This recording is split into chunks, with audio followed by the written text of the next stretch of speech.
Oy mga pare, pag-usapan nga natin uli yung about sa Kaiser Long-Term Healthcare.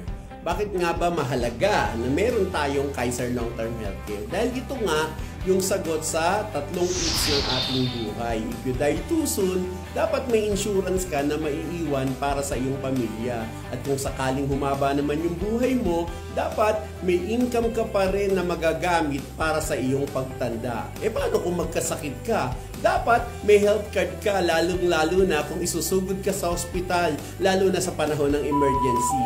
Dahil ang Kaiser nga ay 3-in-1, meron na siyang healthcare, meron na siyang insurance, at meron ng investment, kaya kumpleto na. Wow. Ano pa ba ang mga advantages ng Kaiser Long-Term Healthcare? Alam mo ba na pwede kang mag-avail ng Kaiser kahit nasa panig ka man ng mundo?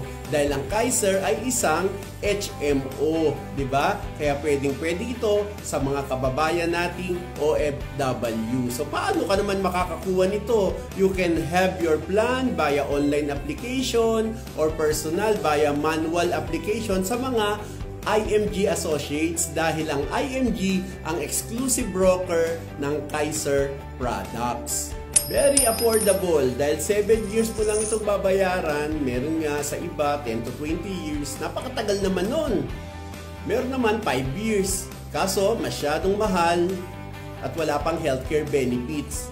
Sa hospital admission, magagamit mo ito for hospitalization provided at least nakabayad ka na ng 1 year sa Kaiser. Alam nga naman 1 month ka pa lang pwede ka nang gumamit. Baka naman malugi ang Kaiser nun. Oh, no! Sa basic medical benefits, kailangan natin talagang mapanatiling fit and healthy tayo. But the good thing with Kaiser, may pre-annual physical examination, may pre-dental, cleaning, at iba pa. Yes! And the good thing with the Kaiser ay yung fixed premium siya. Kung ano ang inumpisahan mo, fixed na siya for 7 years, hindi na magbabago kahit nagkakaedad ka na. And isa sa pinaka nagustuhan ko sa Kaiser ay yung family assistance, dahil nagamit ko to way back 2020.